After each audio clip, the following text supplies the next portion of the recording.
নমস্কার। শুভ জন্মাষ্টমীর উপলক্ষে আমি জন্মাষ্টমী তিথি পালনের এবং জন্মাষ্টমী তিথি সম্বন্ধে কিছু কথা আপনাদের বলবো। কৃষ্ণ জন্মাষ্টমীর ব্রত বাংলার হিন্দু সমাজের আচরণীয় ব্রতগুলোর অন্তর্গত একটি ব্রত।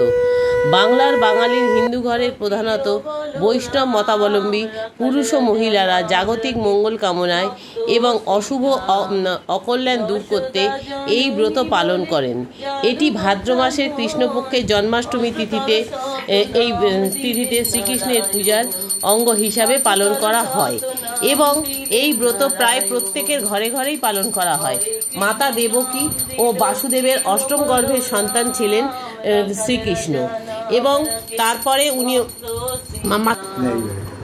জন্মাষ্টমী এটি ভাদ্র মাসের দিনে ভক্তরা উপবাস করেন, পূজা অর্চনা করেন এবং বিভিন্ন ধরনের সাংস্কৃতিক অনুষ্ঠানে অংশগ্রহণ করেন। এই উৎসবে শ্রীকৃষ্ণের লীলা, কীর্তন, নৃত্য পরিবেশন হয়। বাংলাদেশেও এই উৎসব বিশেষভাবে পালন করা হয়।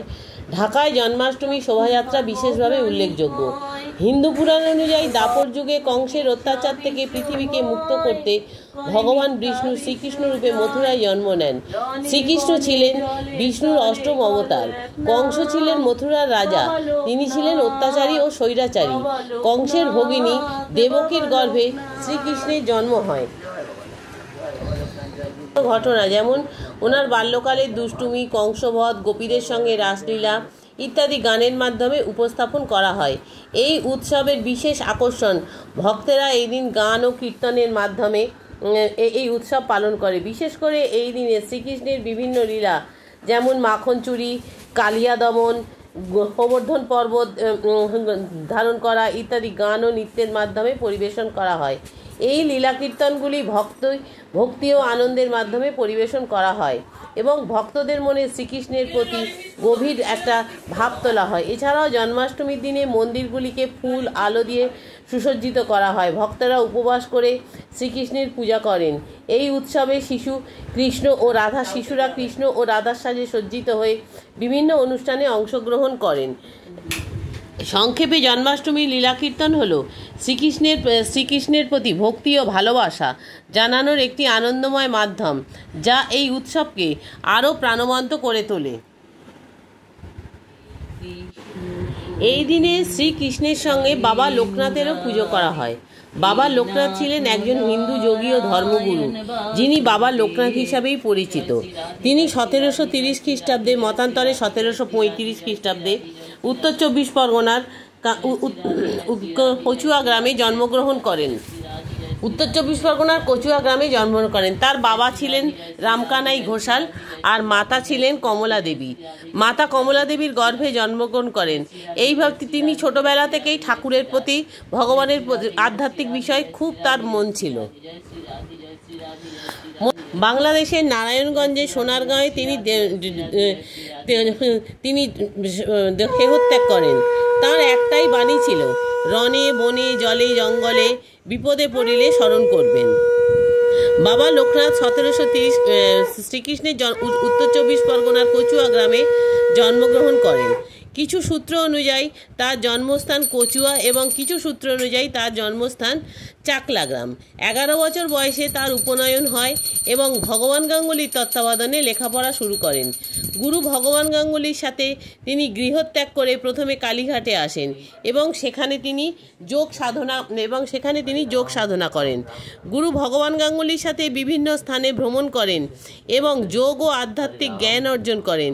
তিনি বিভিন্ন কঠিন ব্রত ও যোগ সাধনা করেছেন।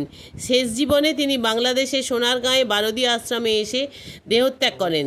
লোকনাথ ব্রহ্মচারী রণে বনে জলে জঙ্গলে যখনই বিপদে পড়বে আমাকে স্মরণ করিও, আমি রক্ষা করব। এই বিখ্যাত উক্তিটি তার জীবনের একটা বিশেষ ঘটনা। বাবার প্রতি বছর 19শে জ্যৈষ্ঠ তার তিরোধান দিবস হিসাবে পালন করা হলেও জন্মাষ্টমী তিথিতে তার জন্ম উৎসব পালন করা হয়। এই জন্মাষ্টমীর তিথি উপলক্ষে আমিও আমার ঘরে ছোট্ট করে একটা জন্মাষ্টমীর আয়োজন করেছি। এই জন্মাষ্টমীতে যেমন বাবা লোকনাথ ও ভগবান শ্রীকৃষ্ণকে একই জায়গায় আমি স্থাপন করেছি এবং সকালে স্নানাদি করিয়ে অঙ্গরাগ করিয়ে কিছু বাল্যভোগ নিবেদন করেছি। যেমন মাখন মিশ্রি ওনাদের প্রিয়, এবং কিছু মিষ্টান্ন নিবেদন করেছি। দুপুরে মধ্যাহ্ন ভোজনে আমি দিয়েছিলাম 5 রকম ফল, মিষ্টি এবং ওনার প্রিয় তালের নাড়ু। আর রাতের বেলায় নৈশভোজে আমি দিয়েছিলাম লুচি, মিষ্টি আর 5 রকম ভাজা আর পায়েস।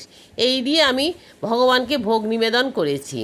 আমি আমার ঘরে ছোট্ট করে এই পুজোটা করেছি, কারণ প্রত্যেকেই আমরা কিছু না কিছুভাবে এই শ্রীকৃষ্ণের জন্মাষ্টমী পালন করি, কারণ আমাদের প্রত্যেকের ঘরে আমাদেরও তো ছোট বাচ্চা আছে, আর বাচ্চাদের মধ্যেই শ্রীকৃষ্ণ বিরাজ করেন। তাই আমি এই পুজোটা সেইভাবেই এই পুজোটা আমি করেছি। আপনারাও নিশ্চয়ই আপনাদের ঘরে প্রত্যেকে এই ওং নমো ভগবতে বাসুদেবায় নমো এই বলে আমি জন্মাষ্টমীর ব্রত যেভাবে পালন করেছি আপনাদের দেখালাম, এবং প্রত্যেকে আপনাদের জন্মাষ্টমীর শুভেচ্ছা জানিয়ে আমি এই পর্বটা আজকে শেষ করছি। এই পর্বটা দেখার পর আপনাদের কীরকম লাগলো আপনারা আমাকে মতামত দেবেন, এবং আপনারাও আপনাদের ঘরে কিভাবে পুজো করেছেন সেটা জানাবেন। নমস্কার।